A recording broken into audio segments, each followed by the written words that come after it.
ભોયરામાં કે લાઇટ બીજી ને એવું નહીં હોય અને પેલો ચામાચીડિયા ને એવું બધું હશે, પણ આપણે હર હર મહાદેવ, જય માતાજી. કેમ છો બધા? મજામાં? તો મિત્રો અત્યારે આપણે આવ્યા હતા એક મંદિરના દર્શન કરવા માટે, જે વાવથરા જિલ્લાના સુઈગામ તાલુકાના ખડોલ ગામમાં આવેલું છે. એ જગ્યાએ 12 જ્યોતિર્લિંગ મંદિર છે, તપસ્વી આશ્રમ ખડોલ, અને આપણે જગ્યાએ દર્શન કરાવ્યા હતા. અને આ જગ્યાએ બ્રહ્માજીનું મંદિર છે. આપણે સુરામામાને પૂછી જો, બ્રહ્માજીનું મંદિર છે? બ્રહ્મા વિષ્ણુ અને મહેશનું મંદિર છે. અને તો આપણે એ મંદિરનું હું તમને આખો વ્યૂ બતાવું અને દર્શન કરાવું એ આશ્રમના અને મંદિરના. તો જો આ 12 જ્યોતિર્લિંગ મંદિર તપસ્વી આશ્રમ ખડોલ. પહેલાં આ બનાસકાંઠા છે, એ બનાસકાંઠાની અંદર આવતું હતું. હવે નવો જિલ્લો બન્યો વાવથરાદ. એટલે આ જો બ્રહ્મા વિષ્ણુ મહેશ ત્રિમંદિર ખડોલ ધામ, અને 3 મંદિર ત્રિમંદિર કહેવાય છે આ. અને આ જે બાપજીના ફોટા છે, તપેશ્વરી કિશનગીરી બાપુ, અને આ બીજા બાપુ છે. આ એક જ છે ને? હાલ આ રહ્યા એ હયાત છે, હયાત છે એ બાપુ, એમ ને હાલ. અને આ બધા ફોટા લગાવેલા. આપણે હવે અંદર જઈએ ને દર્શન કરીએ. તો જો સરસ મજાનું મહાદેવનું મંદિર છે. આ જગ્યાએ મહાદેવ છે બિરાજમાન. આ બાજુ જો નંદી ભગવાન, વિષ્ણુ ભગવાન, કાચબો. આ જો 12 જ્યોતિર્લિંગ છે.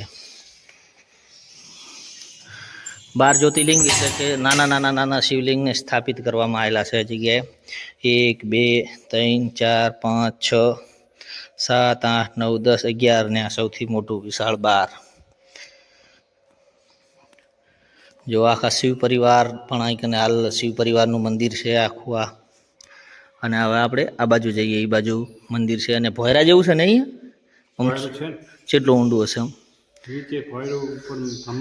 ઉપર બ્રહ્માજીનું મંદિર. તો ચલો આપણે હવે સુરામામાં આપણે આગળ બતાવે, કારણ કે આ સુરામામાનું જ ગામ છે. તો મિત્રો હવે આપણે અંદર જઈએ ને. સુરામામા કહેવા માગે છે, શું કહો મામા?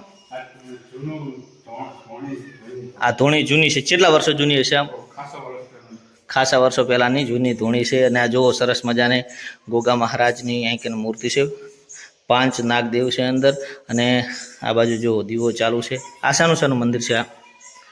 આ કઈ મૂર્તિ છે? આ એવું છે એમ ને?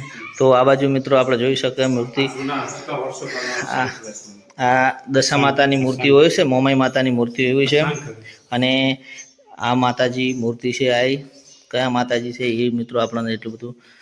માતાજીની મૂર્તિ છે, મહાકાળી માતાની મૂર્તિ છે. અને આ તમે જો મિત્રો જૂના શંખ છે. આ જો જે કૃષ્ણ ભગવાનનો પંચજન્ય શંખ હતો ને, એવો શંખ હતો. સોરી, આપણે શંખને ટચ ના કરાય વગર, માહિતી વગર, પણ આપણે જોઈએ છીએ. જો મિત્રો કેવડો વિશાળ શંખ છે. આ શંખ કેટલાય વર્ષો જૂનો હશે.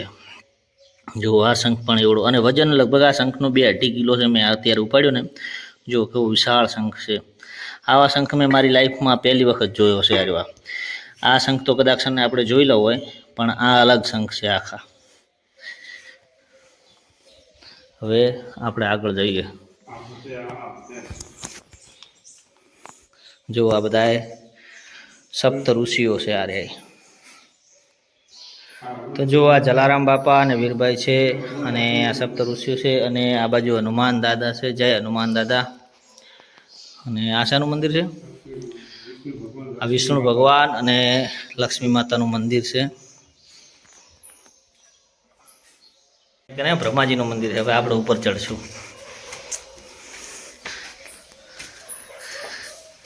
અને આ છે બ્રહ્માજી. મિત્રો બ્રહ્માજીનું મંદિર ખાલી એક તમે જોયું હશે કે રાજસ્થાન પુષ્કરમાં છે, અને એક અત્યારે આ જગ્યાએ પણ આ બ્રહ્માજીનું મંદિર આવેલું છે.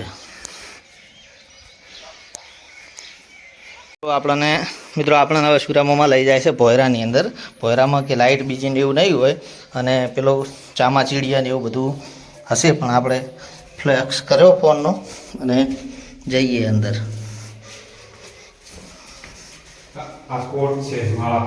આ શાનો છે કોટ? આ માળા ફેરવવાનો કોટ છે. બરાબર, ખોલીને જોઈ જાઉં. જો આ મિત્રો કોટ છે. અંદર આમાં બેસી અને માળા કરવાની. જુઓ, કોઈ ડિસ્ટર્બ ના કરે અંદર. અને હવે આ બાજુ જો, આ બાજુ પણ મહાદેવનું મંદિર છે.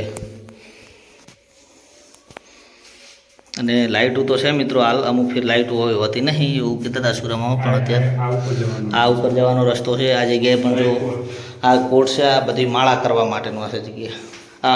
અને હવે મિત્રો આપણે અહીંથી આ જો લખેલું છે બહાર જવા માટે રસ્તો. હવે આપણે અહીંથી જઈ અને તમે જો આપણે બોલે ને તો ભડકો પડે, અહીં કેમેરા બેમેરા પણ લગાવેલા છે.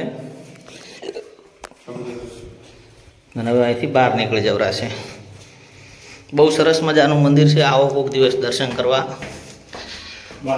જો મિત્રો આ ભોયરું છે નીચે છે, જમીનથી અંદર લગભગ 10-12 ફૂટ ઊંડું ભોયરું છે. તો છતાં છે કે એટલું મસ્ત ઠંડુ વાતાવરણ ને એટલી ઠંડક રહેશે ને કે જોરદાર મસ્ત મજા આવી જાય એવું છે. આ વચ્ચેનો રૂમ છે. અત્યારે આપણે હાલ ફરી રાખી અને આપણે આ જગ્યાએથી ઉપર ગયા હતા એ જગ્યાએ પાછા આવી ગયા. હવે હતા અહીંયા આ ભોયરાની ઉપરનો ભાગ છે અને બાજુમાં સરસ મજાનું તળાવ છે. અને આ તો ખાસા વર્ષો જૂનું છે આ જગ્યાએ. મિત્રો અહીંયા કને સરસ મજાનું તળાવના કિનારે આવેલું છે. આ નીચાણમાં તળાવ છે. આ જમીનથી લગભગ 15 ફૂટ જેટલું નીચું તળાવ છે. સામે આપણને પેલી દેખાય વાવ છે અંદર તળાવમાં. એ આ વાવ છે વર્ષો જૂની, અને સામે પણ એક કૂવો છે. મંદિરની બહાર સરસ મજાનો જો વડ છે જો, અને બહુ વિશાળ જગ્યામાં મંદિર છે આ.